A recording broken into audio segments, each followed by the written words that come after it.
এই শোনো না, আমাদের অন্ধবিশ্বাস চ্যানেলটি যারা এখনো সাবস্ক্রাইব করেননি প্লিজ সাবস্ক্রাইব করে দাও। আর অল্প কিছু সাবস্ক্রাইবার হলে 1,00,000 পরিবার হবে। সবাই প্লিজ সাবস্ক্রাইব এবং বেশি বেশি শেয়ার করে দাও প্লিজ।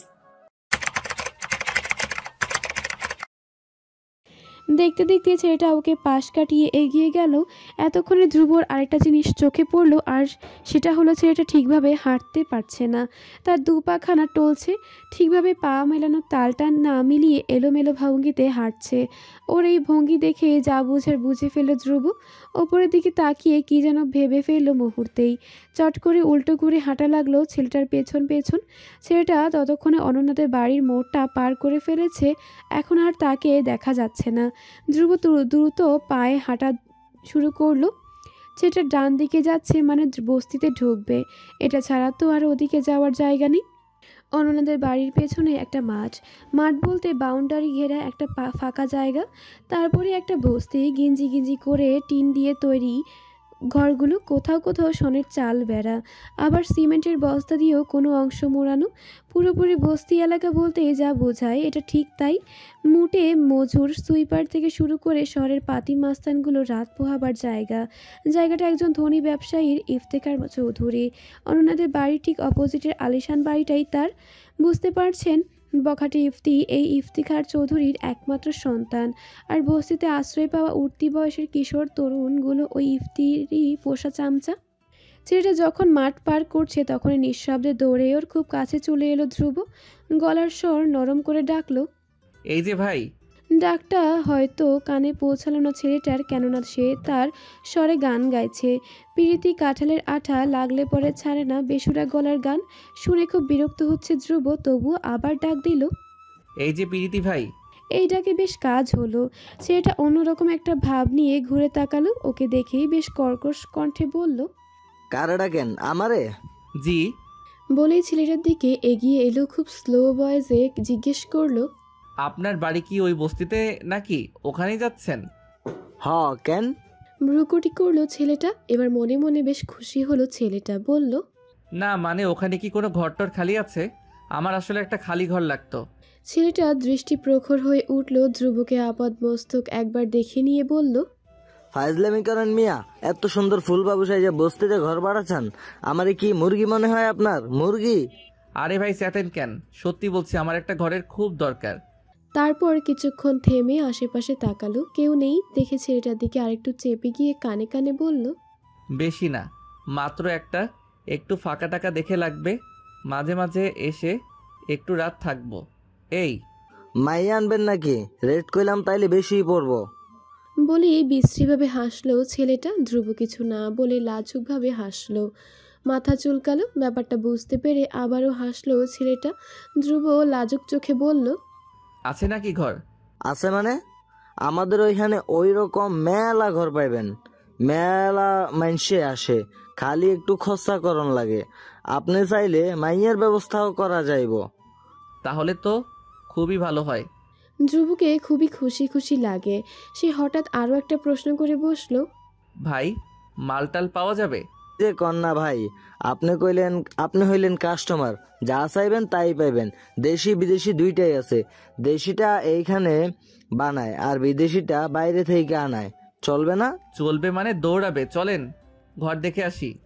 ঠিক আছে, চল। দুজনই সানন্দে বস্তির ভেতরে ঢুকে যায়। ধ্রুব জানতে পারে ছেলেটার নাম মালিক, বস্তির তত্ত্বাবধায়ক সে। কাউকে নতুন ঘর ভাড়া দেওয়া, ভাড়া তোলা, বস্তিবাসীর সব সমস্যা সমাধানের হরফন মৌল আসে, মানে সকল কাজের কাজই। ক্যাম্পাসের গেটে দাঁড়িয়ে আছে অনন্যা, অপেক্ষা করছে কানিজের জন্য।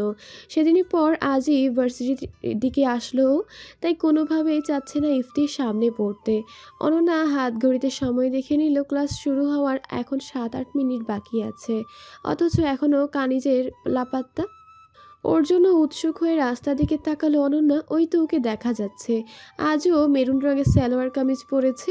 কাঁধ থেকে ঝুলতে থাকা সাইড ব্যাগটি আঁকড়ে ধরে দৌড়ের ভঙ্গিতে এগিয়ে আসছে। অনন্যা ডাক দিল, এই কানিজ।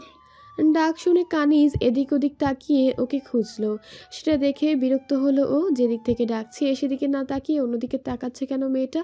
উফ, আবারও ডাকলো, কানিজ, এবার ওকে দেখতে পেল কানিজ, ছুটে এসে ওর সামনে দাঁড়ালো, হাঁপাতে হাঁপাতে বলল, সরি সরি, অনেক দেরি করে ফেলেছি। বিশ্বাস কর, আমি আগিয়ে আসতে চেয়েছিলাম, কিন্তু এই ঘুমটার জন্য সব হয়েছে। আচ্ছা, ক্লাসের কি সময় আছে? রিল্যাক্স কানিজ, এখনো 6-7 মিনিটের মতো আছে, ধীরে ধীরে হেঁটেই যেতে পারবো। হাইপার হোস না। পানি আছে, দিতে পারবি? অনন্যা কিছু না বলে নিজের হ্যান্ডব্যাগটা পানির ছোট্ট বোতলটা বের করলো ও সেটা হাত বাড়িয়ে নিতে নিতে বলল, থ্যাঙ্কস, দৌড়ে গলা শুকিয়ে গেছে। পানি খেতে খেতেই হাঁটা শুরু করলো কানিজ। অনন্যাকে একবার বললো না এগোতে, ভাবটা এমন যে দেরিটা ও না অনুই করেছে। অনন্যা পিছন থেকে ডাক দিল, এই আমায় রেখে কোথায় যাচ্ছিস? ও সরি সরি, আয় আয়, তাড়াতাড়ি আয়, ক্লাসে দেরি হয়ে যাবে তো। নিজে দেরি করে এসে ঢং। বিড়বিড় করতে করতেই ছুটে যায় অনন্যা। কাল ধ্রুবের সাথে দেখা হয়েছিল, কথাটা বলতে চায় না অনু, তবুও বলে ফেলতেই হয়। আসলে ব্যাপারটা নিয়ে কানিজ যতই হাসি ঠাট্টা করুক, তবুও ওকে সবটা জানাতে পারলে অনুর ভালো লাগে না। জানে জিগার দোস্ত বলে কথা, বুঝি এমনই হয় বুঝি। উফ অনু, তুই যে কি আমি না বুঝতে পারি না। এই সামান্য ব্যাপারটা নিয়ে তবুও তোর হিমুর সাথে কথা বলতে হলো, যেখানে ছেলেটা কিছুই করলো না। তারপরও এত আদিক্ষেতা দেখানোর কোনো দরকার ছিল? Really you are too much. তুই এমন করিস কেন কানি? তুই কেন বুঝতে চাইছিস না? ছেলেটাকে আমি ভালোবাসি, ওকে আমার অসম্ভব রকমের ভালো লাগে। Try to understand, I love him. Anu, তুই যত সহজে ভালোবাসি কথাটা বললি, জীবনটা আসলেও তত সোজা নয়। যাকে তুই চিনিস না, যার সম্পর্কে কোনো এক্সাক্ট ইনফরমেশন তোর কাছে নেই, তাকে তুই এত তাড়াতাড়ি ভালোবেসে ফেললি কি করে? একটা কথা কি জানিস, ভালোবাসতে কারণ লাগে না। সম্পর্ক উঁচু নিচু জাতপাত জানার প্রয়োজন হয় না, প্রকৃতিগত ব্যাপার আপনা আপনি হয়ে যায়। ধ্রুবকে আমি ভালোবাসি, সে আমায় নিয়ে ভাবে কিনা ভালোবাসে কিনা তা আমি জানি না, জানতেও চাই না। আমি শুধু তাকে ভালোবাসতে চাই। অনন্যার কাব্যিক ধরনের কথাগুলো শুনে চরম বিরক্ত হয় কানিজ। ও বুঝতে পারে এগুলো নিয়ে ওর সাথে কথা বলাই বেকার। এই মেয়ে প্রেমে অন্ধ হয়ে গেলে ভালো মন্দ কিচ্ছু বুঝছে না। একটা টিনের ঘরের ভেতর বসে আছে ধ্রুব, ঘরটা মালিকের। ওকে ওখানে রেখে খালি ঘরের খোঁজে গেছে সে। ঘরে একটা মাত্র চৌকি, তার উপর এলোমেলো তোষকের উপরও বসে আছে। তার ঠিক পাশেই একটা কাঠের টেবিল, টেবিলটা ভর্তি কি যেন হিজিবিজি জিনিস দিয়ে, ম্যাচ, মোম, সিরিঞ্জ, কিছু আলগা কাগজ আর পেঁচানো তার হোল্ডার। মাঝারি সাইজের ঘরটার ছাদের ঠিক মাঝখান থেকে এসেছে এক হাত ঝুলন্ত হোল্ডার, তাতে ঝুলছে হলুদ রঙের 100 ওয়াটের বিজলি বাতি।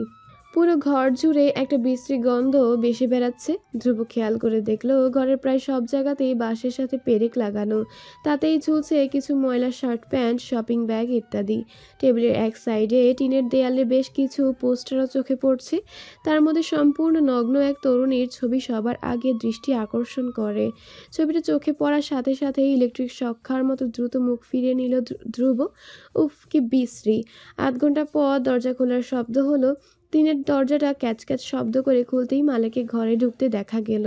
সে বেশ খুশি খুশি মুখ করে এগিয়ে এলো ওর দিকে। ভাই, খুশি সংবাদ শোনেন। আপনি যেমন ঘর চাইছিলেন ঠিক তেমনই একখান ঘর পাইছি। বস্তির পূব দিকের ঘরটা মাঝখানের দইরা খালি। আপনি চাইলে ঘরটা নিতে পারেন। আচমকা ওকে দেখে অপ্রস্তুত হয় ধ্রুব, তবে সে ভাবটা মুহূর্তেই কাটিয়ে উঠে বলল, আশেপাশে ফাঁকা আছে তো দেখেন, ঘিঞ্জি এলাকায় কিন্তু সমস্যা আছে। আমি আপনাকে তো বলেছি। আরে ভাই, টেনশন নিয়েন না, সব ঠিকই আছে। ওইদিকে বেশ কয়টা ঘর আছে, তয় সবগুলাই ফাঁকা। আপনি কানের ঘরটা নিলে সমস্যা হইব না। ঠিক আছে, চলেন ঘরটা দেখে আসি। চলেন। মালিক মিথ্যে বলেনি, আসলেই বস্তির পূর্ব দিকের ঘরটা ফাঁকা। টিনের ঘর আছে কয়েকটা, কিন্তু সবগুলোতেই তালা মেরে রাখা। ধ্রুবের জন্য যে ঘরটা দেখানো হলো সেটাও তালাবদ্ধ। মালিক চাবি হাতে দরজা খুলতেই ক্যাচ করে সেটা খুলে গেল। মালিক আগে আগে ঢুকে গেল আলো জ্বালাতেই। আধার ঘরটায় আলোর অস্তিত্ব পাওয়া গেল, যদিও পুরোপুরি আলোকিত হয়নি, কারণ ঘরের হলুদ বাতির পাওয়ার খুবই ক্ষীণ। ঘরে ঢোকা মাত্রই নাকে একটা ভ্যাপসা ভ্যাপসা গুমোট গন্ধ এলো ধ্রুবের। ভালো করে চেয়ে দেখলো এই ঘরেও একটা মাত্র চৌকির ঠাঁই হয়েছে। তার পাশে কাঠের একটা টুল দেখা যাচ্ছে, যার তলাটার পুরোটাই ধুলোয় আচ্ছাদিত। চৌকির ওপর ক্যালেন্ডারের কয়েকটা ছেঁড়া পাতা আর ঘরের কোনায় কোনায় ঝুলে থাকা মাকড়সার জাল। ও আরও খেয়াল করে দেখলো যে যে ঘরটার দেয়াল মিলিয়ে একটা মাত্র জানালা, তাও ক্ষুদ্রাতি ক্ষুদ্র। মালিক এগিয়ে এসে টুলের ওপর ধুলোটা হাত দিয়ে ঝেড়ে দিয়ে বলল, দেখেন তো ঘর ঠিক আছে কিনা। ধ্রুব নিজের চারপাশ পর্যবেক্ষণ করতে করতে বলল, পারফেক্ট, শুধু একটু ময়লা সব কিছু। আমার আবার ডাস্ট অ্যালার্জি আছে। বস্তিতে ঘর নিলে এমন একটু হইবই, তয় চিন্তা কইরেন না, আমার কাছে মাইয়া আছে, সব ঝড়পোষ কইরা দিব। ঠিক আছে, তাহলে তাকে ডাকুন। আচ্ছা। বলেই চলে যেতে উদ্যত হলো মালিক, কিন্তু পরক্ষণেই ফিরে এলো। ওকে আবার ঘুরে আসতে দেখে ধ্রুব বলল, কি হলো, চলে আসলেন যে? না মানে টাকা পয়সা যদি কিছু। মাথা চুলকাতে চুলকাতে জবাব দেয় মালিক। তা দেখে মুচকি হেসে পকেটে হাত ঢুকায়। পাঞ্জাবির পকেট থেকে কচকচে 2,000 টাকার নোট বাড়িয়ে বলে, এটা রাখেন, অ্যাডভান্স দিলাম। মালিক দু হাতে টাকাটা লুফে নিল। নিজের কটকটে হলুদ রঙের দাঁতগুলো বের করে হেসে দিয়ে দ্রুত প্রস্থান করলো। নিজের ঘরে বসে আছেন লেবু মামা। ইজি চেয়ারে পা দুলিয়ে কোলের উপর একটা বালিশ রেখেছেন, তার উপর একটা ক্লিপ বোর্ডে কিছু কাগজ রাখা। তার পাশেই কনুই ঠেকিয়ে গালে হাত দিয়ে আছেন, অন্য হাতে একটা কলম ধরে রাখা অনবরত নাচাচ্ছেন। মাঝে মাঝে কলমের ক্যাপ কামড়ে ধরে কি যেন ভাবছেন। এমন সময় হুট করে অনন্যাকে দেখা গেল। ও ঘরের ভেতর মুখ বাড়িয়ে বলল, মামু আসবো? মামা তাকালেন না, কাগজের দিকে তাকিয়ে কবি কবি ভাব ধরে বললেন, আসবি আয়। অনুমতি পেয়ে সানন্দে ঘরে প্রবেশ করলো অনন্যা। ইজি চেয়ারের হাতলটার উপর বসতে বসতে আহ্লাদি গলায় বলল, কি করছো লেবু মামা? প্রশ্ন শুনেই থেমে গেল কলম নাচুনি। বাম হাত তুলে বোর্ডের উপর ঠাস করে শব্দ করে ওর দিকে তাকিয়ে কঠিন দৃষ্টিতে তাকালেন মামা। রুড়ো গলায় বললেন, কাজের সময় বিরক্ত না করলে হয় না তোর? সব সময় লেবু মামা বলে পচাস কেন? মামার রাগ দেখে বিশেষ কোনো ভাবাবেগ হলো না অনন্যার। কাগজের ওপর থেকে মামার হাতটা তুলে দিতে দিতে বলল, তা কি এমন রাজকার্য করছিলে তুমি? দাও দাও, আমিও একটু দেখি। বলে দেখতে নিলে চট করে হাত দিয়ে বোর্ডটা ঢেকে ধরলেন উনি। এক হাতে ওর ধরে রাখা হাতটা ছাড়িয়ে নিতে নিতে বলল, তুই কি মনে করিস আমি কোনো কাজ করতে পারি না? আমি অকাজের লোক। আহা, সেটা কখন বললাম? তুমি বলেছিলে কাজ করছো তাই। তাই বলে এভাবে ঠেস মেরে কথা বলবি? জানিস আমি কেমন অসাধারণ আইডিয়া বের করেছি? মামার কথা শুনে মনে মনে বেশ মজা পেল অনন্যা। ও জানে এমন অসাধারণ আইডিয়া মামা প্রায়ই বের করেন, বিশাল কর্মযোগের আয়োজন করেন, কিন্তু শেষ পর্যন্ত কিছুই হয়ে ওঠে না। তবে মামা এখন ঠিক কী নিয়ে মেতেছেন সেটা জানতে খুব আগ্রহী হচ্ছে ওর। তাই বলল, ঠেস মেরে কথা বললাম কই? আমি তো শুধু মজা করলাম। তারপর আহ্লাদে সুরে মামার গলা জড়িয়ে ধরে বলল, তা বলো না মামু, তুমি কি আইডিয়া বের করেছো? সর একদম আহ্লাদি করবি না, আমি তোকে বলবো না। বলো না মামা, প্লিজ প্লিজ প্লিজ প্লিজ। ওর এমন আদুরে ভঙ্গি দেখে আর না করলেন না মামা। খুশি হয়ে বললেন, শুনবি? বলো। শোন, আমি একটা দারুণ আইডিয়া বের করেছি বাংলাদেশ ট্যুরিজম নিয়ে। ট্যুরিজম নিয়ে? আমি ফার্স্টে একটা জায়গা নিয়ে গবেষণা করব। ট্যুরিস্ট স্পটগুলো নোট করে নিজে গিয়ে জায়গাগুলো দেখব, ছবি তুলব, লাইভে এসে জায়গাটা ফেসবুকে দেখাবো, ভিডিওটা অনলাইনে শেয়ার করব। বলতে পারিস আর কিওস গুলি লিস্টের মতো কাজ, গ্লোব ট্রায়ার বন্ধুও বলা যায়। কিন্তু ওরা তো অনেক দেশে ঘোরে, তুমি এত দেশে যাবে কি করে? আরে পাগলা, শুরুটা তো করতে দে। আর সারা দুনিয়ায় কেন যাব? আমাদের বাংলাদেশেরই তো কত কত জায়গা। ঠিক বলেছ, আগে বাংলাদেশ, তবে তারও আগে এই শহরটা। আমার তো ধারণা তুমি এই শহরের কিছুই জানো না, শুধু চেনো তাতারপুর আর এই বাড়ি। অনন্যা ভেংচি কেটে কথাটা বলতেই প্রতিবাদ করলেন মামা। যদিও জোরালো কিছু বললেন না, কারণ কথাটা আসলেই সত্যি। শুধু বললেন, তোর ধারণা ভুল, আমি ঠিকই এই শহর পুরোটাই আমার নখদ দফনে, শুধু বেরোয় না তাই। বলেছে তুমি বাসা থেকে বেরো না হারিয়ে যাবার ভয়ে।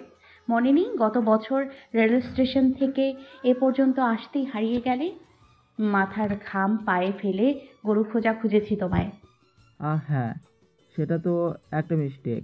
মাঝে মাঝে তুই ভুল করিস না? বাড়ি না এসে রাস্তা ফিরে চলে যাস না? সব ভুল এক না মামু। আমি তোমাকে বলছি, প্রথমে এই শহরটা আগে ভালো করে চিনে নাও, তারপর অন্যটা ভেবো। দরকার হয় একা না যাও, কাউকে সাথে নিও। কে যাবে? তুই? আমার অত সময় নেই। তাহলে? এইবারে কি যেন ভাবলো অনন্যা, কিছুক্ষণ পর বলল, ধ্রুবের সাথে বেরোলেই তো পারো। ও ছেলে তো একা একা হেঁটে বেড়ায়। কোন ধ্রুব? ভ্রুকুটি করলেন মামা। আরে আমাদের বাড়ির দুটো বাড়ি সামনেই যে বাড়িটা 6 তলা বিল্ডিং, ওটাতে থাকে। ও, ওই পাঞ্জিওয়ালা কাদের সারাক্ষণ মানদাত্তা আমলের পাটের ব্যাগ, ওই ছোকরা? এমন করে বলছো কেন মামু? ছেলেটা তো ভালোই। বলেছে তোকে কাম নেই কাজ নেই, সারাদিন রাস্তায় রাস্তায় ঘুরে বেড়ানো। আমার কি মনে হয় জানিস, এই ছেলে আসলে সারাদিন লেডিস কলেজ হোস্টেলের সামনে ঘুরে বেড়ায়, সিনেমা হলে যায়, সব মেয়ে দেখার ধান্দা। ওই সব ফালতু ছেলের সাথে আমাকে যেতে বলছিস তুই? মামা না বলে কথা বলবে না একদম। তুমি তো বাসা থেকে বেরো না, ওর সম্পর্কে তুমি জানবে কি করে? জানি জানি, আমি সব জানি। এসব ফালতু ছেলেরা। কচু জানে। মামার কথা শেষ করার আগে ঘর থেকে বেরিয়ে যায় অনন্যা।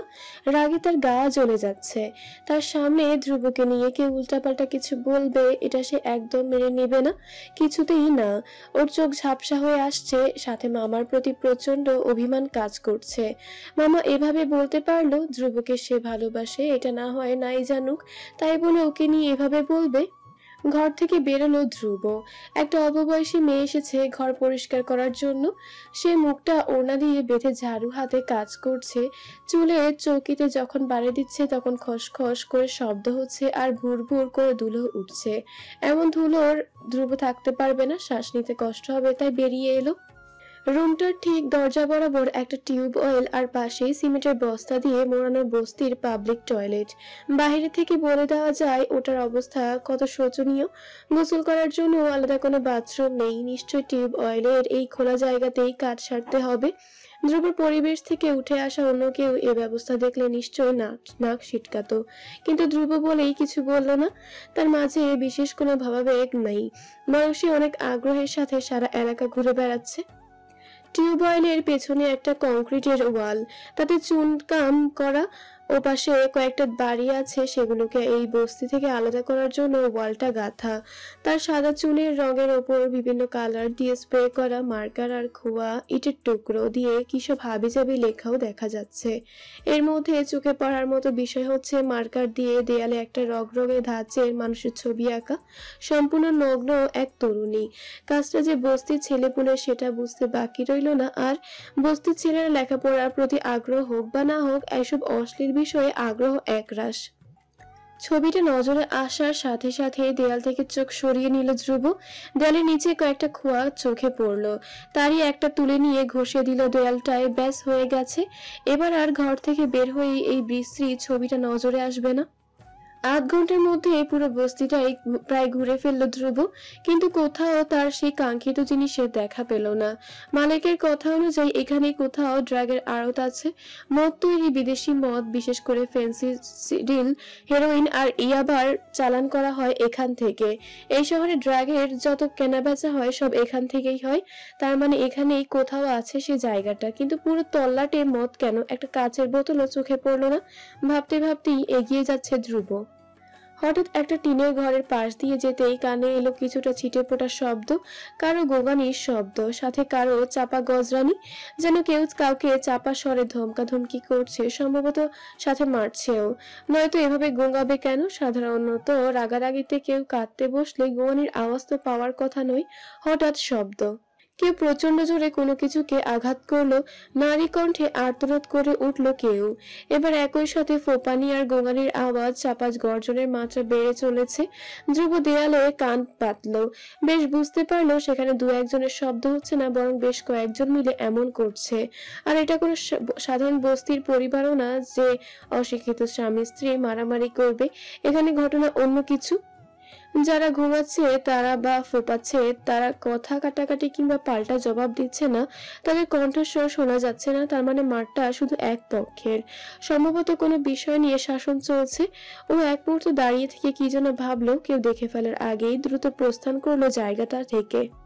আকাশের সূর্যটা এখন খুব দেমাগ, নিজের প্রখর রোদ দিয়ে মানুষকে তার ভাব দেখাচ্ছে। এই রোদে দাঁড়িয়ে থাকা মুশকিল। রিক্সার জন্য ক্যাম্পাসের গেটে দাঁড়িয়ে আছে অনন্যা। কানিজকে একটু আগেই রিক্সায় তুলে দিয়েছে, কিন্তু এখন নিজেই রিক্সা পাচ্ছে না। ও ছায়ায় দাঁড়ানোর চেষ্টা করছে, কিন্তু আশেপাশে দাঁড়ানোর মতো কোনো জায়গাও নেই। ছায়া যেতে হলে রিক্সায় আর যাওয়া হবে না, যে গরম তাতে হেঁটেও শান্তি নেই। তবুও এতক্ষণ দাঁড়িয়ে থাকতে সমস্যা হচ্ছিল, কিন্তু এখন আছে। ওর পেছনে এসে দাঁড়িয়েছে ইফতির দুই চেলা, শামিল আর অরুণ। অরুণ তো অনেকক্ষণ ধরে শীষ বাজানো শুরু করেছে আর মাঝে মাঝে বাজে গান গাইছে। সেগুলো যে ওকে উদ্দেশ্য করে সেটা বেশ বোঝা যাচ্ছে। দুজনে সবচেয়ে বিরক্তিকর এবং অস্বস্তিকর যে কাজটা করছে তা হলো নিজেরা কি যেন নিয়ে ফিস করে কথা বলছে আর খ্যাক খ্যাক শব্দ করে বিশ্রীমার্কা হাসি হাসছে। অনন্যা এতে প্রচন্ড বিরক্ত বোধ করলেও কিছু বলতে পারছে না। আজ ওর সাথে কেউ নেই, এখন যদি ওদের কিছু বলে খেপিয়ে দেয় তো নিজের ক্ষতি। আর অযথা সময় নষ্ট করলো না ও। আশেপাশের দিকে একবার তাকিয়ে ভীত মুখে হাঁটা ধরলো। রিক্সার জন্য আর অপেক্ষা করা সম্ভব না, তাহলে বড় কোনো ঝামেলায় পড়ে যেতে পারে। কিন্তু সমস্যা মিটলো না। বদ ছেলে দুটো ঠিক ওর পেছন পেছন আসতে লাগলো। এখনো দুজন ফিসফাস করছে আর হাসছে, তবে ওকে কিছু বলছে না, এটাই রক্ষে। অনন্যা প্রাণপণ চেষ্টা করছে এদের হাত থেকে বাঁচতে, কিন্তু কিছু হচ্ছে না। উফ। একটু দূর এগোতেই হঠাৎ শানিল বলে উঠল, মায়া মানুষের হাঁটার জোর যে এত, তা তো জানতাম না রে অরুণ। আমিও তো জানতাম না। একটা কাজ করলে কেমন হয়? কি কাজ? মায়াটারে তুইলা নিয়ে যাই, ভাই খুশি আমরাও। তুলবি? চল তুলি। এদের দুজনের কথা স্পষ্ট করে ইঙ্গিত দেয় ওরা অনন্যাকে নিয়ে কথা বলছে এবং কথাবার্তার মোড় এখন বাজে অবস্থায় চলে গেছে। কিছু একটা না করলে এই বেয়াদব ছেলে দুটো সত্যি সত্যি উল্টাপাল্টা কিছু করে ফেলতে পারে। ও ভয়ে ভয়ে পেছনে ফিরে বলল, আপনারা আমার পিছু নিয়েছেন কেন? প্রশ্ন শুনে যেন দুজনেই অবাক হয়ে গেল। একজন আরেকজনের দিকে বোকা দৃষ্টিতে তাকালো। শানিল বলল, আমরা আপনার পেছনে আসছি। কই না তো। অরুণ তুই বলতো আমরা তার পিছে পিছে আসছি? কই না, একদমই না। আমি তো স্পষ্ট টের পেলাম আপনারা আমার পিছু আসছেন। আপনাদের আর কাজ নেই, কেন আমার পেছনে সময় নষ্ট করছেন? অরুণ এবারে বলল, কাজ নাই সেটা কইলো কে? আমরা তো কাজে যাচ্ছি। তাহলে যান না সেখানে। শানিল এবারে ওর দিকে তাকিয়ে বিশ্রী করে হাসলো। অরুণের দিকে তাকিয়ে বলল, ভাই বলতো আমাদের কি কাজ? কি আবার? মায়েরারে তুইলা নিয়ে যাওয়াই। ধর শাড়িরে। অনন্যা আর এক মুহূর্ত দেরি করলো না, উল্টো দিকে ঘুরে প্রচন্ড বেগে দৌড়াতে শুরু করলো। হঠাৎ কি হয়ে গেল বুঝলো না। ছেলে দুটো বুঝে উঠতেই দৌড়াতে শুরু করলো পিছু পিছু। দুজন নারীর শক্তি সমান একজন পুরুষের শক্তি, সেই হিসেবে অনন্যার খুব বেশি দূর যাওয়ার কথা না।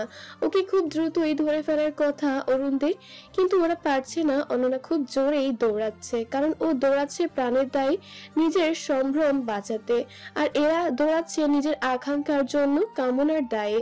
স্বভাবতই অনন্যার দায় বেশি, ওই আপ্রাণ চেষ্টা করছে বাঁচবার। দৌড়াতে দৌড়াতে হঠাৎ কি যেন হলো ওর, কিছু বুঝতে পারলো না। ব্যালেন্স হারিয়ে মুখ থুবড়ে পড়ে গেল ফুটপাতের ওপর। কপালে এত জোরে বাড়ি খেলো যে মনে হচ্ছে করটিটা বুঝি ভেঙে দুভাগ হয়ে গেছে। অনাকাঙ্ক্ষিত ভাবে পড়ে গিয়ে হাত পা বেখাপ্পা অবস্থায় পড়েছে। ভালো রকমের কাটা ছেঁড়া যে হয়েছে সেটাও ঝুলুনিতেই বুঝছে, কিন্তু উঠতে পারছে না। ওদিকে বখাটেগুলো নিশ্চয়ই দৌড়িয়ে এসেছে, এক্ষুনি ধরাশয়ী ধরে ফেলবে ওকে। তারপর রিক্সা করে বাড়ি ফিরছিলেন লেবু মামা, হাতে একটা বড় সড়ো শপিং ব্যাগ, তার ভেতরে নতুন কেনা ক্যামেরা। সকালবেলা মাথার ভেতরে যে নতুন ভূতটা চেপেছে তার ইচ্ছে মেটানোর জন্য এটা কিনতে গিয়েছিলেন উনি। এবার ডিসিশন ফাইনাল, দুনিয়া থাক বা উল্টে যাক, উনি এবার মার্কো পোলো লুৎফার হয়ে ছাড়বেন। ওনার স্বপ্ন উনি ভবিষ্যতের একজন সেলিব্রিটি হবেন। যদিও স্বপ্নটা বেশি দিনের নয়, গত 2 দিন ধরে এই ইচ্ছাটা তার মাথায় প্রবল ভাবে চেপেছে। তাই দেরি না করে এখনই ক্যামেরা কিনে ফেলার কাজটা সেরে ফেললেন তিনি। সামনে একটা তেমাথার মোড়, রিক্সাটা এই রোড থেকে আরেকটা রোডে যাচ্ছে, মাঝখানে ক্রস করতে হচ্ছে আরেকটা রোডকে। সেটা ক্রস করতে গিয়ে চোখে পড়লো একটা দুর্ঘটনা। বিপরীত দিক থেকে আসা একটা মেয়ে খুব জোরে দৌড়াচ্ছিল, হঠাৎ কিসের সাথে যেন পা বাড়িয়ে ধূপ করে পড়লো ফুটপাতের ওপর। পড়ার 2 সেকেন্ড আগেই বোঝা গেল সে পড়ে যাবে, কিন্তু তবুও মেয়েটা নিজের ব্যালেন্স রাখতে পারলো না, মুখ থুবড়ে পড়ে গেল। মামা চেঁচিয়ে বলল, এই থামো। রিকশাওয়ালা মামা প্রায় সাথে সাথে ব্রেক কষলেন। মামা হাতের ব্যাগটা সিটের ওপর রেখে নেমে গেলেন মেয়েটার জন্য। এই মেয়ে ওঠো, পড়ে গেলে কেন? ওঠো ওঠো। আশেপাশে কেউ এগিয়ে এলো না। ভরা রাস্তায় একটা মেয়ে পড়ে গেল, অথচ কেউ এলো না তাকে সাহায্য করতে। সবাই শুধু দৃশ্যটা উপভোগকারী দর্শক হিসেবে দাঁড়িয়ে থাকলো। ব্যাপারটা দেখে বিরক্ত হলেন মামা। রাগে গজগজ করতে করতে বললেন, কি সব মানুষ, একটা মেয়ে পড়ে গেল আর তারা কেউ এগোলো না। তারপর মেয়েটাকে উদ্দেশ্য করে বললেন, এই মেয়ে ওঠো, এখানে থাকার জন্য পড়ে গেছো নাকি? মামা হাত বাড়িয়ে টেনে তুললেন ওকে। মুখটা দেখে চমকালেন সে অনন্যা। অনু, তোর এই হাল হলো কি করে? এই অনন্যা তাকাতে পারছে না, মাথাটা ঝিমঝিম করছে। শুধু চোখ মেলে দেখলো মামা ওকে রিকশায় তুলছেন। কপাল থেকে চুলগুলো সরিয়ে দিয়ে রক্তমাখা জায়গার টিস্যু চেপে ধরলেন। রিকশাওয়ালার উদ্দেশ্যে বললেন, ভাই চলেন। রিকশাটা এগিয়ে চললো। মেয়েটা ঘর পরিষ্কার করে চলে যাবার পর ঘরে ঢুকলো ধ্রুব। টিনের দরজা লাগিয়ে দিয়ে টুলের ওপর কাঁধের ব্যাগটা রাখালো। সেখান থেকে একটা নোটবুক বের করে চৌকিটার উপর বসলো। কুলের উপর প্যাডটা রেখে কি যেন একটা লিখতে শুরু করলো। স্যার, আপনার জন্য উস্তাদে পাঠাইছে। মেলি কণ্ঠ শুনে খাতার উপর থেকে চোখ তুলে তাকালো ধ্রুব। দেখলো দুহাতে খাবারের প্লেট আর গ্লাস নিয়ে দাঁড়িয়ে আছে একটা মেয়ে। কৃষ্ণবর্ণ গায়ের রং হলেও মুখটা তার অসম্ভব মায়াবী। এর বয়স খুব একটা বেশি হওয়ার কথা না, বড়জোর 15-16 হবে। পরনে একটা বেশ পুরাতন কাপড়, কাঁধে দুপাশে দুটো বেলি ঝোলানো। এমন অদ্ভুত সুন্দর মেয়ে জীবনে আর কখনো দেখেছে কিনা মনে হয় না। মনে করার চেষ্টা করলো ও, না দেখেনি। কুচকুচে কালো, অথচ মুখের মায়াবী গরম দেখে যে কারোরই মন গলে যাবে, যেন সে কতদিনের পরিচিত। ধ্রুব ওর দিকে তাকিয়ে ধীর গলায় বলল, এখানে রাখো। মেয়েটা কিছু না বলে চৌকির উপর প্রান্তে সেগুলো নামিয়ে রাখলো। প্লেটে একটা সিদ্ধ ডিম আর ঠেসে ঠেসে দেওয়া খিচুড়ি চোখে পড়ছে। সেখান থেকে ধোয়া উঠছে, মানে গরম। এখনই হয়তো নামিয়ে আনা হয়েছে। আর একটা কাঁচের গ্লাসে পানি। মেয়েটা সব হয়ে জিজ্ঞেস করলো, আপনার কি আর কিছু লাগবো স্যার? ধ্রুব প্লেটটার দিকে এক ঝলক তাকিয়ে জবাব দিল, না। নাম কি তোমার? মেয়েটা ভীত চোখে ওর মুখের দিকে তাকালো।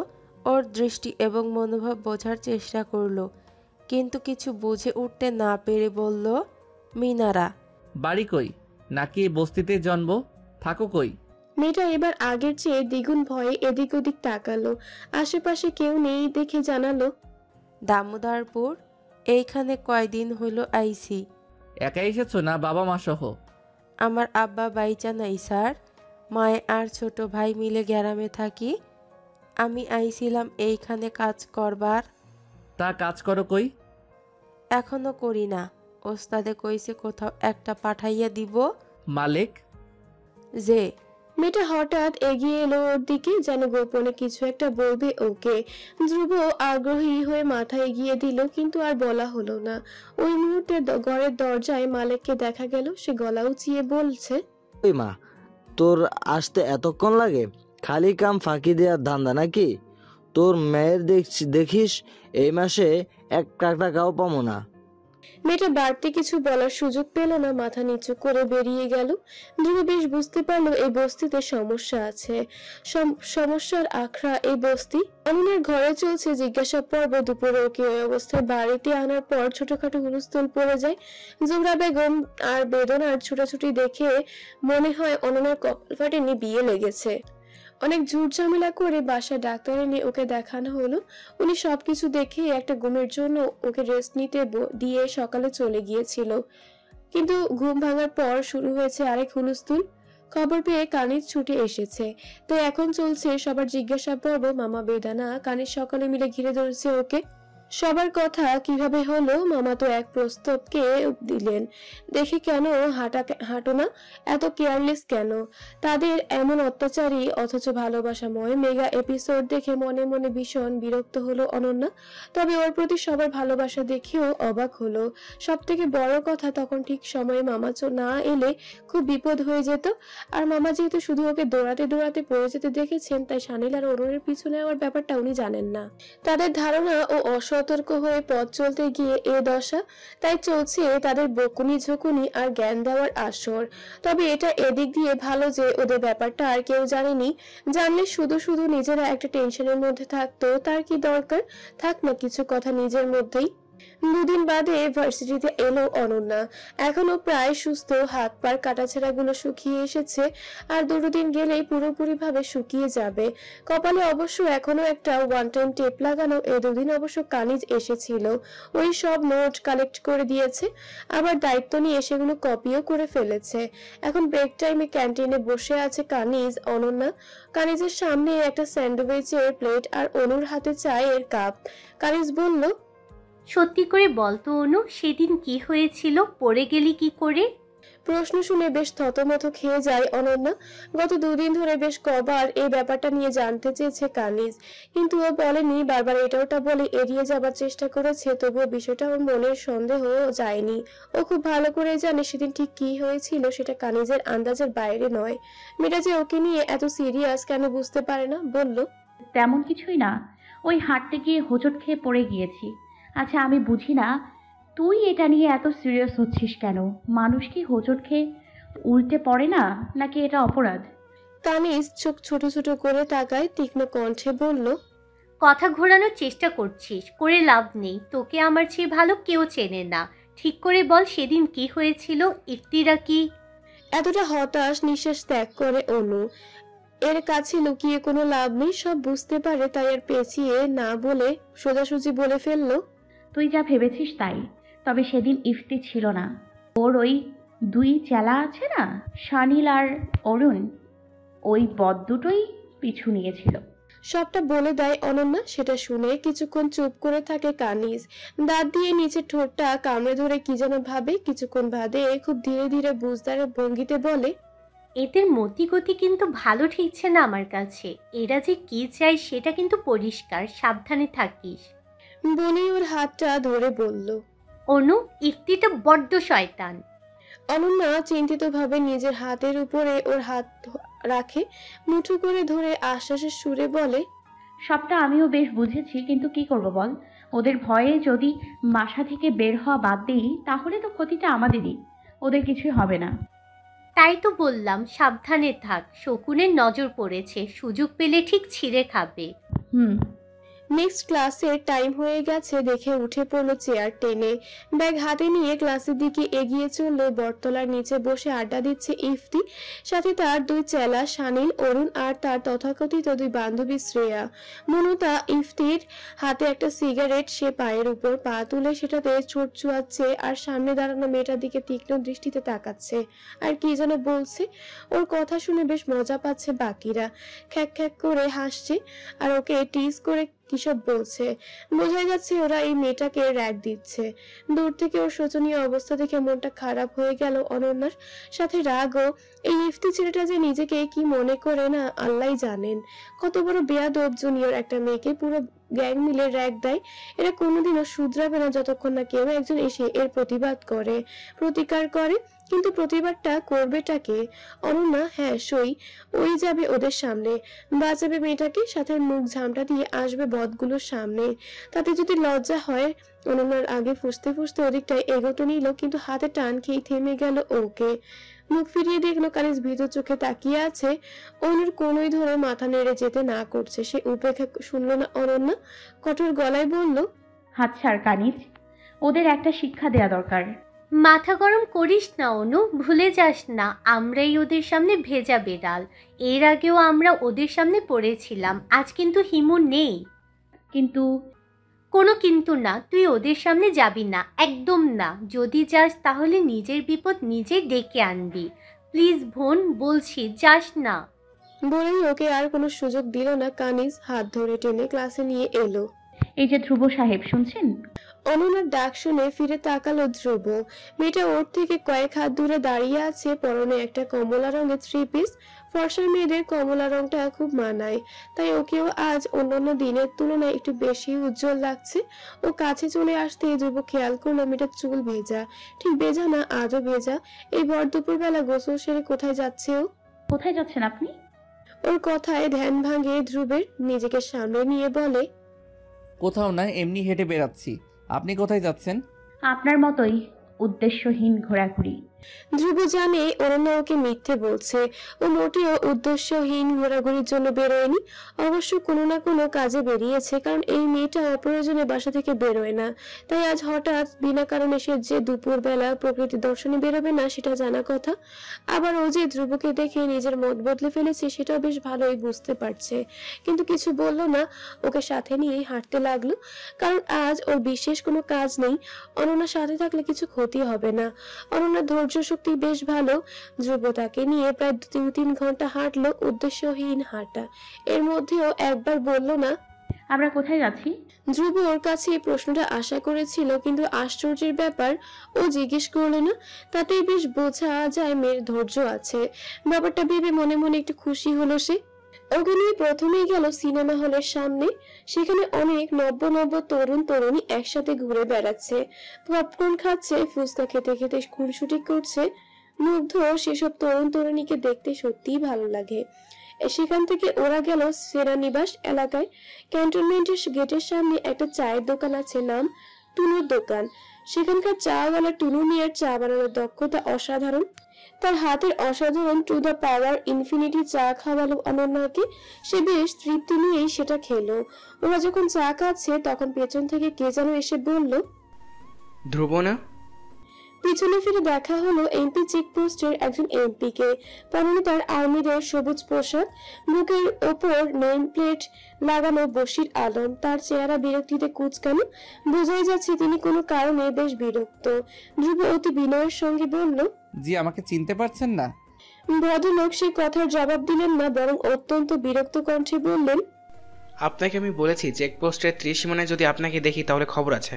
আমি আপনাকে আর্মির 4th ডিগ্রি দিয়ে ছাড়বো। চা খেতে এসেছি স্যার, টুনু মিয়ার চা খেয়ে চলে যাব, প্রমিস। না না না, কোনো চা খাওয়া হবে না, আপনি যান এখান থেকে। সাথে এটা কে? প্রেমিকা? আপনার আবার প্রেমিকাও আছে? অনন্যাকে ধ্রুব প্রেমিকা বলাতে বেশ লজ্জা পেল ও। লজ্জায় মাথা নামিয়ে ফেললো, কিন্তু ধ্রুবের মধ্যে লজ্জা কিংবা অস্বস্তির ছাপ দেখা গেল না। সে বেশ আনন্দের সাথেই বলল, জি স্যার, খুব দ্রুতই বিয়ে করে ফেলবো। আপনাকেও দাওয়াত দেব, কাচ্চি খেয়ে আসবেন। বশির আলম সাহেবের কুচকানো মুখ সোজা হলো না। উনি সেভাবেই জবাব দিলেন, আপনার বিয়ে খাওয়ার স্বাদ এখন আমার হয়নি, দাওয়াত না দিলে খুশি হব। তারপর অনন্যার দিকে তাকিয়ে বলল, আপনাকে দেখে তো ভালোই মনে হচ্ছে, তাই এর প্রেমে পড়লেন কি করে? যাই হোক, সাবধান করে দিচ্ছি, সময় থাকতে ভেগে যান, নয়তো ঘাড়ে চড়লে আর নামাবে না। স্যার, আমি কারো ঘাড়ে চড়ি না। চড়ার মতো বয়স আর নেই, আর চড়তে চাইলেও লাভ নেই। কেউ আর ভার সইতে পারবে না। ভদ্রলোক আর কিছু বললেন না, ধ্রুবের দিকে কঠিন দৃষ্টি নিক্ষেপ করে চলে গেলেন। তার প্রস্থানে অদ্ভুত মুচকি হাসি ফুটে উঠল ধ্রুবের মুখে। সে এমপি লোকটাকে বিরক্ত করতে পেরে আনন্দিত। অনন্যার এমন কিছু হলো না, সে বেশ অবাক হয়ে পুরো ব্যাপারটা খেয়াল করলো। এমপি সাহেবের সাথে ধ্রুবর কিসের এত বৈরিতা সেটা ধরতে পারলো না, তবে সম্পর্ক যে খুব একটা ভালো নয় তাও বেশ বুঝতে পারলো। এরপর এরা হাঁটতে হাঁটতে বাড়ির দিকেই ফিরে এলো। অনেকটা সময় পেরিয়ে গেছে, এখন বাড়ি ফেরা দরকার। ধ্রুব অবশ্য বলেছে সে এত দ্রুত ওই বাড়ি মুখ হবে না। এতে ওর সাথে আরো কিছুক্ষণ থাকার সুযোগ থাকলেও কি যেন ভেবে না করে ফেললো অনন্যা। ধ্রুবের সাথে হাঁটতে হাঁটতে বাড়ি ফিরে এলো। অনন্যা বাড়িতে ঢোকার পর আবার ধ্রুব উল্টো রাস্তায় হাঁটা শুরু করলো। ধ্রুব এখন তবে তার সঙ্গীহীন একা একা হাঁটা।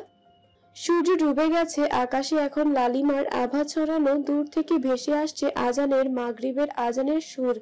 সবুজ সবুজ গাছগুলোকে আলো আধারিত কালো কালো দেখাচ্ছে। ল্যাম্পপোস্ট গুলো আলো জ্বলে উঠছে। নগরীর রাজপথে শাসা করে ছুটে চলছে গাড়িগুলো। এক একটা গাড়ি পাশ কাটিয়ে যখন যাচ্ছে তখন তাদের তুমুল গতির দরুন মনে হচ্ছে যেন উড়িয়ে নিয়ে যাবে। রাস্তার পাশে দোকানগুলোতে এখন চোখ ধাঁধানো আলো। এমন রাস্তায় হেঁটে শান্তি নেই। ধ্রুব হাইওয়ে ছেড়ে একটা নির্জন গলিতে ঢুকলো। এটা আবাসিক এলাকা। বিকেল ছাড়া যে কোনো একটা সময়ে এদিকে ঢুকলেই জায়গাটাকে মনে হয় ভুতুরে। অদ্ভুত শান্ত থাকে পরিবেশ, লোকের আনাগোনা কম, গা ছমছমে ভাব ধরে থাকে সব। দু একটা কুকুর বিড়ালকে তখন পরম নিশ্চিন্তে ঘুমিয়ে থাকতে দেখা যায়। শুধু বিকেল হলেই এরা রং বদলায়। হই হুল্লোড় করতে করতে দালানগুলো থেকে নেমে আসে বাচ্চা কাচ্চার দল। তাদের চিৎকার চেঁচামেচিতে সরব হয়ে ওঠে পরিবেশ। সে যেন প্রকৃতির প্রাণবন্ত রূপ। ধ্রুব এই আধার ঘেরা ভুতুরে রাস্তায় হেঁটে চলে একা একা। গলায় সদ্য কেনা ক্যামেরা আর পিঠে ব্যাকপ্যাক ঝুলিয়ে বাড়ি থেকে বেরোলেন লুৎফর সাহেব ওরফে লেবু মামা। পরনে একটা ফুল তোলা হাওয়াই শার্ট আর নীল রঙের জিন্স, চোখে সানগ্লাস আর মাথায় একটা হেড।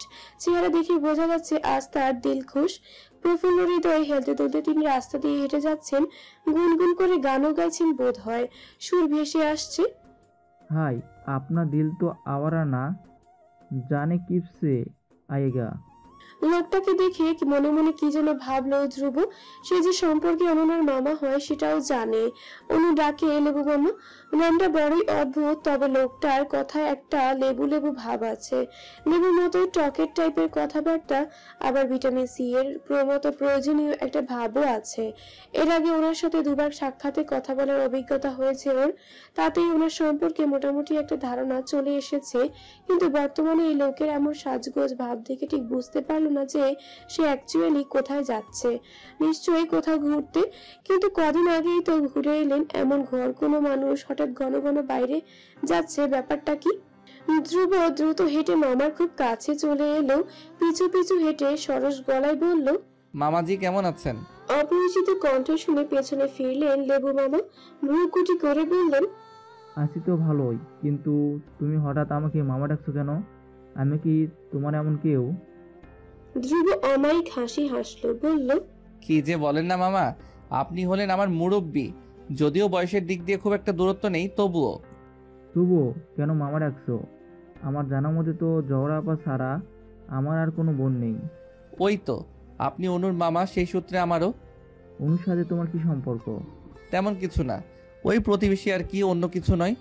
অন্য কিছু না হওয়াই ভালো, সেটা হলে আমি খুশি হব না। যাই হোক, আমায় মামা ডাকবে না। যার তার মুখে আমি মামা ডাকা পছন্দ করি না। তার কণ্ঠে যেন হাজারো বিরক্তি প্রকাশ পাচ্ছে। তিনি যে ধ্রুবকে মোটেই পছন্দ করে না তাও না, তার প্রতিটি কথাই বেশ স্পষ্ট। ধ্রুব খেয়াল করে দেখেছে, একটা এলাকায় অথবা একটা বাড়ির ঠিক যতগুলো মানুষ ওকে পছন্দ করে, ঠিক ততটাই অপছন্দ করে সেখানকার বাকি মানুষগুলো। যেমন অনন্যাদের বাড়ির ভেতরকার কথাই চিন্তা করা যাক। ওকে ঠিক যতটা পছন্দ করে, ওর জন্য ঠিক যতটা পাগল, ঠিক তার বিপরীত লেবু মামা, উনি ঠিক ততটাই অপছন্দ করেন ওকে। যেন দু চোখের বিষ, অসহ্য।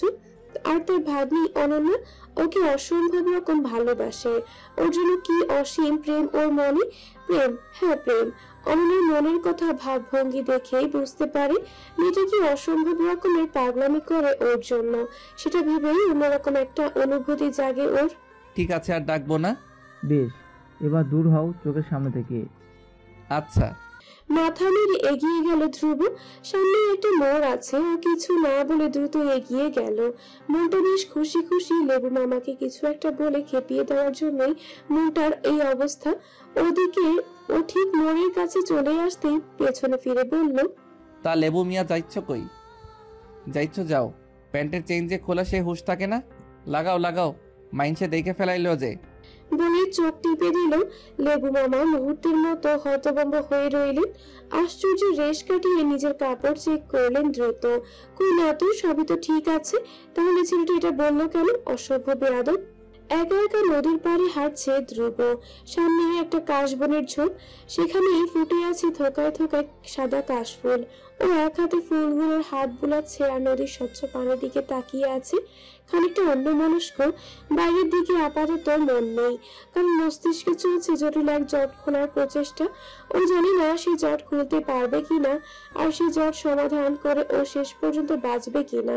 তবুও কাজটা ওকে করতে হবে, কারণ এটা ওর দায়িত্ব, যেটা পালন না করলে ওর কাজের সাথে বেইমানি, দেশের মাটির সাথেও বেইমানি।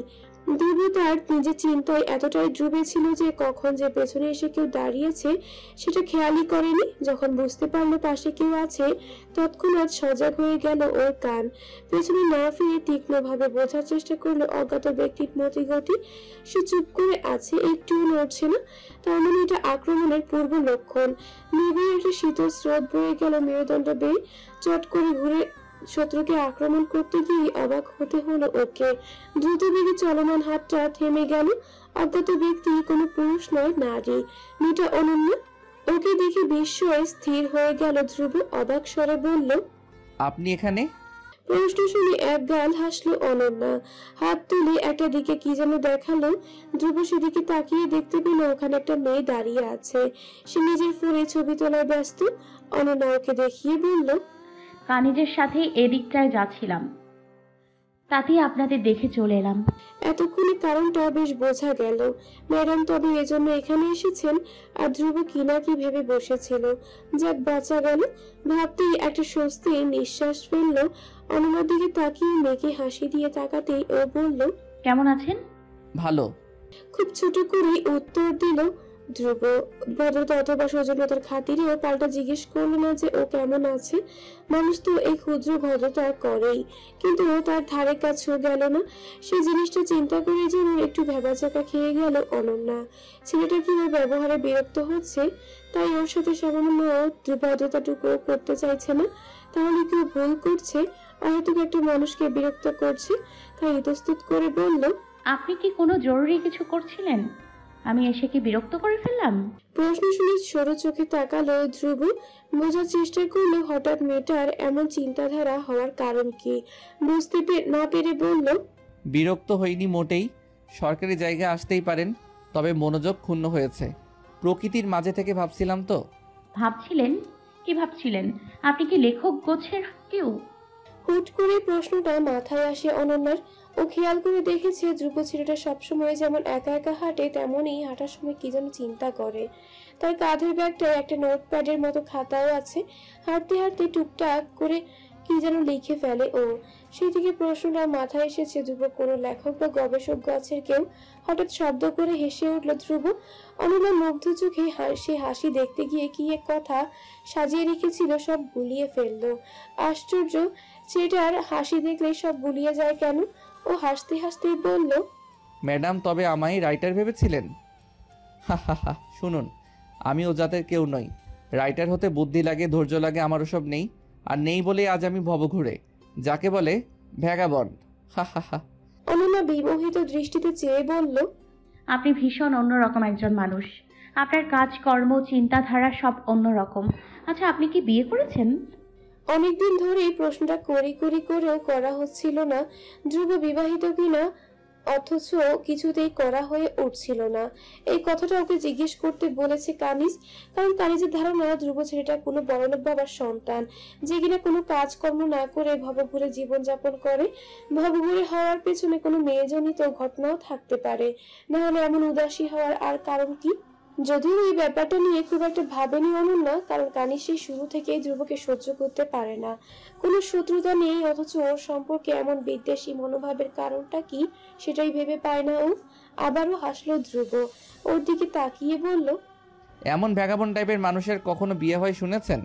আর বাংলাদেশের কোনো বাবা আছে যে তার মেয়েকে এমন ছেলের সাথে বিয়ে দেবে? আপনার বাবা কি দেবে?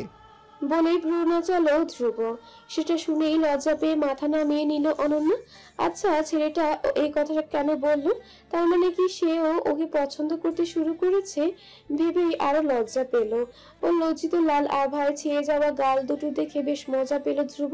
বলল, আপনি লজ্জা পাচ্ছেন? আপনাকে এখন কেমন দেখাচ্ছে জানেন? ঠিক নতুন বউয়ের মতো। বলেই ঠোঁট টিপে হাসলো অনন্যা হঠাৎ বোকা বোকা চেহারায় বলল, আমি তো বিয়ে করিনি, তাহলে নতুন বউয়ের মতো লাগবে কি করে? আপনি সত্যিই ভীষণ বোকা। এবার হো হো করে হেসে উঠল ধ্রুব। ওর হাসি দেখে নিজের বোকামিটা বুঝতে পারলো অনন্যা। আসলে ও কিন্তু বোকা নয়, অথচ এই ছেলেটার সামনে আসলেই ও বোকা হয়ে যায়। নিজের সাজানো গোছানো সব কথা গুলিয়ে ফেলে, ইতস্তত করে, আবার হুট করেই এমন বোকা মার্কা কথা বলে। লজ্জায় নুয়ে পড়ে। এটা কেন হয় সে জানে না। এটাকে কি ভালোবাসা বলে? হাসি থামিয়ে কিছুটা ধাতস্থ হলো ধ্রুব। অদূরে দাঁড়িয়ে থাকা কানিজকে দেখিয়ে বলল, আপনার বান্ধবী কানিজ অপেক্ষা করছে, সে বিরক্ত হচ্ছে না? এতক্ষণে কানিজের কথা মনে পড়লো ওর। ধ্রুবর কাছে আসার জন্য ওকে যখন বলেছিল তখনই না করে দিয়েছিল ও। অনেক কিছু বলে ইমোশনাল ব্ল্যাকমেল করে 2 মিনিটের কথা বলে এখানে এসেছে। আর এখানে এসে দাঁড়িয়ে হাসাহাসি করলে ও খেপবে না বুঝি? তাই ভাবলো ওর কাছে যাওয়া উচিত। কিন্তু ধ্রুবের সঙ্গে ওর ভালো লাগছে, এখনই এখান থেকে চলে যেতে ইচ্ছে করছে না। মনে হচ্ছে আরো কিছুক্ষণ থাকতে পারলে ভালো হতো। কি করবে ভেবে দ্বিধান্বিত হলো ও। কানিজের কাছে না গেলেও ও রাগ করবে, আবার ধ্রুবকে ছেড়ে গেলেও নিজেরই ভালো লাগবে না। তবে কি করা উচিত? অনেক ভেবে শেষ পর্যন্ত নিজের মনকেই জয়ী করলো ও ফোন হাতে নিয়ে চট করে মেসেঞ্জারে ঢুকলো। টুপ করে একটা মেসেজ সেন্ড করে দিয়ে ধ্রুবর দিকে তাকিয়ে বলল, ও বিরক্ত হবে না, কিছুক্ষণ পর চলে যাবে। সে কি, আপনি একা যাবেন? কি যেন ভাবলো অনন্যা, তারপর বলল, এরপর আপনি কোথায় যাবেন? ফ্ল্যাটে না? যাব হয়তো, ঠিক করিনি। কথাটা শুনে মুখটা উজ্জ্বল হয়ে উঠল ওর। খুশি হয়ে বলল, তাহলে তো আপনার সাথেই যেতে পারবো। কি আমাকে সাথে নেবেন না? আগে বলেছি রাস্তা সরকারি, চাইলে যেতে পারেন। অনন্যার উজ্জ্বল মুখটা আরো উজ্জ্বল হয়ে উঠল। সে আরো কিছুক্ষণ ওর সাথে থাকতে পারবে ভেবে মাথা ঘুরিয়ে কানিজের দিকে তাকাতেই দেখতে পেল সে রক্তিম মুখে ওর দিকেই তাকিয়ে আছে। মানে মেসেজটা পেয়ে সে যে মহা খেপা খেপেছে সেটা বেশ বোঝা যাচ্ছে। ও অনন্যার দিকে তাকিয়ে রাগে বিড়বিড় করে কি যেন ইশারা করে চলে গেল গটগটিয়ে। ভীতু চোখে সেদিকে তাকিয়ে আবার ধ্রুবের দিকে চোখ ফেরালো ও বলল, শুধু কি দাঁড়িয়েই থাকবেন, না একটু হাঁটাহাঁটিও করবেন? তা বেশ, চলুন। ওরাও কানিজের পেছন পেছন হাঁটতে শুরু করলো। হাইওয়েতে উঠতেই একটা রিক্সা নিয়ে বাড়ির পথে চলে গেল কানিজ। যাবার সময় অনুর দিকে তাকিয়ে আরেকবার চোখ রাঙানিতেও ভুললো না। সেটা দেখে মনে মনে যথেষ্ট ভীত হলেও নিজেকে যথাসম্ভব শান্ত রাখার চেষ্টা করলো অনন্যা। কারণ বন্ধুর রাগের চেয়ে প্রিয় মানুষের সঙ্গ অনেক বেশি সুখী। ও ফোনটা ব্যাগে ঢুকাতে ঢুকাতে কি যেন ভেবে বলল, আচ্ছা, আপনার ফেসবুক আইডি টাইডি নেই? কি নামে আছে? কথা শুনে সরু চোখে তাকালো ধ্রুব। চট করে বলল, ওসব জিনিসে আমার আগ্রহ নেই। তাহলে হোয়াটসঅ্যাপ, ইনস্টা? হুম। মাথা নাড়ালো ধ্রুব। নিভে যাওয়া প্রদীপের মতো ধপ করে আলো হারালো অনন্যার মুখ। নিরস মুখে বলল, তাহলে ফোন নাম্বারটা তো দেবেন, নাকি সেটাও নেই? ধ্রুব শব্দ করে হাসলো। ওর দিকে তাকিয়ে বলল, আমি ফোন ইউজ করি না। কি? হঠাৎ আটকে উঠলো ও। এই যুগে কেউ ফোন ইউজ করে না, এটাও কি বিশ্বাসযোগ্য? জি, ফোন জিনিসটাকে আমার কাছে বিরক্তিকর লাগে। শুধু শুধু সব জায়গায় ওটাকে বই বেড়ানো। তাহলে মানুষের সাথে যোগাযোগ করেন কিভাবে? আর আপনার আত্মীয় স্বজনরাই আপনার খোঁজ পায় কি করে? আত্মীয় স্বজন থাকলে তো যোগাযোগ করবে। আমার তেমন আর কেউই নেই, তাই খোঁজ নেওয়ার দরকারও নেই। কেউ নেই মানে? আপনার বাবা মা গত হয়েছেন, আজ 5-7 বছর হবে। হুট করে মনটা খারাপ হয়ে গেল অনন্যার। ওকে কথাটা ওভাবে জিজ্ঞেস করা উচিত হয়নি। ছেলেটা নিশ্চয়ই মন খারাপ করেছে ভেবে মাথা নিচু করে ফেললো। বলল, আমি বুঝতে পারিনি, সরি। ওই মন খারাপের ব্যাপারটা অগোচর থাকলো না ধ্রুবের কাছে। ও কি যেন একটা ভেবে বলল, সরির কিছু নেই। 10-12 বছর আগে কেউ মারা গেলে তার জন্য কষ্ট পেতে নেই। আমি পাই না, ভাবিও না তাদের কথা। হাসার চেষ্টা করলো ছেলেটা। অনন্য অপ্রতিভ চাহনিতে ওর দিকে তাকালো। তার মলিন হাসির তালে নিজেও হাসলো। দুজনেই হেঁটে চললো গন্তব্যের দিকে। ফ্ল্যাটে ঢুকেই করিম চাচার নজরে এলো ধ্রুবের। উনি ওর ঘরটাই সাফ সুতর করছিলেন। ঘর ঝাড়ু দিয়ে ঝাড়ু হাতে নিয়ে বের হয়ে যেতেই ওর সাথে দেখা হয়ে গেল ওনার। অবাক চোখে এক পলক তাকিয়ে বলল, শেষ পর্যন্ত আইলেন? আমি তো মনে করছি আর আইবেনই না। বেশ মধুর ভঙ্গিতে হাসলো ধ্রুব। মুখে হাসি ঝুলিয়ে রেখেই বলল, আমি তো প্রায়ই এমন হারিয়ে যাই, সেটা কি তুমি জানো? চাচা বিরক্ত দৃষ্টিতে তাকালেন। ধ্রুব ছেলেটা এমন সেটা উনি জানেন। গত 5 বছরের চাকরি জীবনের অভিজ্ঞতা ওর ব্যাপারে অনেক কিছু জানা হয়েছে তার। ওর কথা, কাজ, কথাবার্তা, জীবনযাপন সবকিছু জেনে গিয়েও কেমন যেন একটা অজানা ভাব আসে। সে ওর সম্পর্কে সব জানে অথচ কিছুই জানে না। কিছুটা বিরক্তি নিয়ে বললেন, গত 5 দিন ধরে কোনো খোঁজ খবর দিলেন না। সেই দিন কলিং বেল টিপা কই যে গেলেন হদিশ পাইলাম না। আমারে কইবেন কই ডুব মারছিলেন। আমি কম করে হইলেও 1000 বার আপনারে খুঁজছি। কোনো গুরুতর কিছু হয়েছে চাচা? হঠাৎ আমার এমন খোঁজ করলে?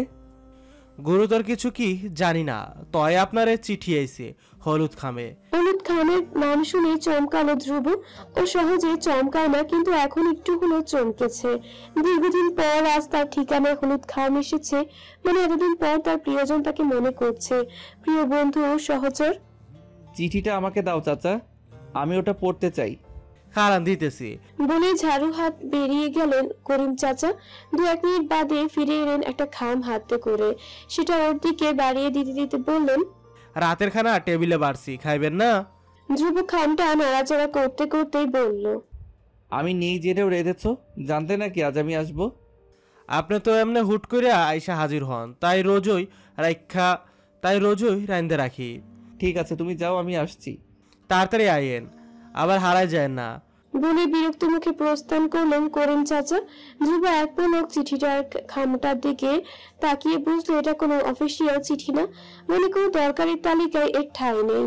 তবুও কেন যেন এটা পড়ার জন্য অন্যরকম এক আগ্রহ কাজ করল ওর। প্রিয় বন্ধু অনেকদিন পর তাকে স্মরণ করেছে, এটাই তার আগ্রহের মূল কারণ। চিঠিটা নিজের টেবিলের উপর রেখে ওয়াশরুমে চলে গেল ফ্রেশ হতে।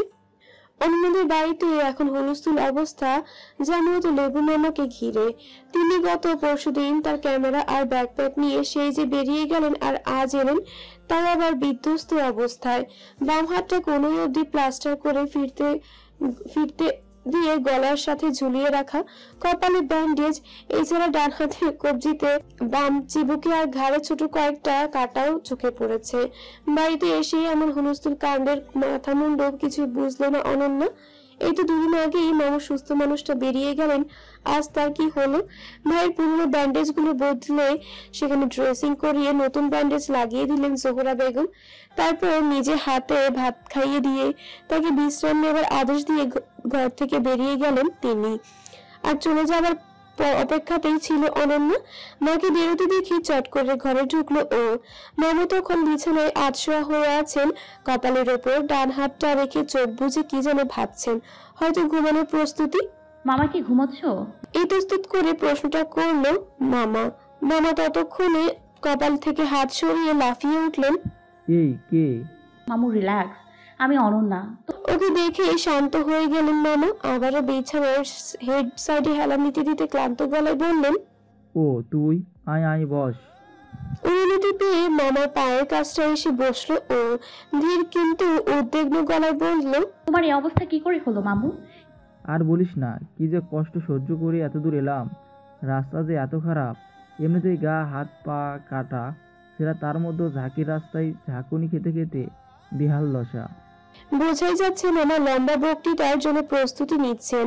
একটু আগে কণ্ঠ যে ক্লান্তিবোধ ছিল এখন সেটা নেই। হোশ মে আকার জোশ হুয়া হ্যায়, কিন্তু সেটা করলে তো আর হবে না। ওর হাতে এখন সে সময় নেই। ও শুধু এসেছে মামার এই অবস্থা আর হওয়ার মূল কারণ কি সেটা জানতে। এত লম্বা বক্তৃতা তো ওর দরকার নেই। কিন্তু মামু, তুমি কি খাগড়াছড়ি গিয়েছিলে? সেখানে থেকে এ হাল হলো কি করে? কথার মাঝখানে কথা বলে যে কেউ রাগ করবে, এটা স্বাভাবিক। তাই মামাও খানিকটা ধৈর্যচ্যুত হলেন, বিরক্ত কণ্ঠে বললেন, শোন তো। ঠিক আছে বল। চুপসে গিয়ে জবাব দেয় অনন্য। মামা আবার বলা শুরু করলেন, হ্যাঁ আসলে হলো কি, সেদিন রিসোর্টে গিয়ে উঠলাম, রাতে থাকলাম, খাবার দিল বেশ ভালোই। পরদিন সকালে আশেপাশে ঘুরতে বেরোলাম, দুপুরে এসে খেলাম রিসোর্টে। এবার ওরা কি খাবার দিল জানিস? পাহাড়িয়া একটা খাবার, নামটা যেন কি মনে পড়ছে না, কিন্তু আসল কথা শোন, খাবারটা যে টেস্টি, তুই খেলে। মামু, তুমি তোমার দীর্ঘ ইতিহাস বলা বন্ধ করে আসল ঘটনাটা বলবে? বিরক্ত হয়ে উঠলো অনন্যা। মামা রেগে উঠে বললেন, আমি দীর্ঘ ইতিহাস বলা শুরু করেছি, তার মানে কি আমি বেশি কথা বলি বাচাল? মামু, আমি সেটা কখন বললাম? আমি তো বলছিলাম। হ্যাঁ হ্যাঁ বুঝেছি, আর কিছু বলতে হবে না, তুই এখন এখান থেকে যা, আমি ঘুমাবো, যা যা। বলেই হাত বাড়িয়ে ওকে চলে যেতে ইশারা করলেন। তারপর হাত বাড়িয়ে গায়ের উপরের কাঁথাটা টেনে টান টান হয়ে শুয়ে পড়লেন। অগত্যা অনন্যা বিরক্ত হলেও নরম ভঙ্গিতে ডাকলো, মামু, ও মামু, বাকিটা বলো না। বলেছি না বলবো না, তুই যা এখান থেকে, আমাকে ঘুমোতে দে। মামু। এরপর জন্য কিছুক্ষণ তাদের মামা ভাগ্নির মান অভিমানের পর্ব। একসময় অনন্যার জেদের কাছে হার মানলেন মামু। বাইরে বাইরে বিরক্ত ভাব, কিন্তু মনে মনে বেশ খুশি হয়ে ওকে পুরো ব্যাপারটা খুলে বলেন। ব্যাপার তেমন কিছু না। মামার সেই মার্কো 15 হাজার ইচ্ছের জন্য তিনি গিয়েছিলেন খাগড়াছড়ি। গিয়ে কিছুদিন ঘোরাঘুরি করবার দরকার ছিল, গেলেন, ঘুরলেন, কিন্তু সমস্যা বাঁধলো অন্য জায়গায়। ছোট্ট একটা পাহাড়ে উঠতে গিয়ে ঘটলো মূল ঘটনা। ট্রেকিং টাইমে পা পিছলে পড়ে গেলেন পাহাড় থেকে। গড়াতে গড়াতে হাত পা ভাঙচুর, ক্যামেরা চুরমুর। আর এরই মধ্যে মামারও পাহাড় ঘোরার স্বাদ অকালে সমাপ্তিতে পরিণত হলো। বুঝলি রে অনু, অনেক ভেবে দেখলাম ওসব পাহাড়টারে ঘোরা আমার কাজ নয়, তার চেয়ে ঘরে বসে বই পড়া অনেক ভালো। যাক, বুঝলে অবশেষে। তোমার বুদ্ধিটাও কিন্তু খারাপ ছিল না। আর্কিওলজিস্ট হওয়া ভালো, মানুষের উপকারে আসে, কিন্তু তোমার ওসবে মন না দেওয়াই ভালো। অনন্যার খোঁচার কথাটা বেশ বুঝতে পারলেন লেবু মামা। ও যে ওনাকে কি বোঝাতে চাচ্ছে তা বেশ স্পষ্ট, তবে এখন সেটা নিয়ে বাড়তি কথা বলার ইচ্ছে নেই ওনার। ঘুমিয়ে চোখ জড়িয়ে আসছে, তাই হাই তুলতে তুলতে বললেন, হয়েছে, যা এবার ঘুমাগে। আচ্ছা সাইজে নিয়ে নিজের ঘরে চলে গেল অনন্যা। রাতের খাওয়া শেষ করে নিজের ঘরে চলে গেল ধ্রুব। রুমের মেইন লাইট অফ করে বেড সাইড টেবিলে ল্যাম্পটা জ্বালিয়ে দিল।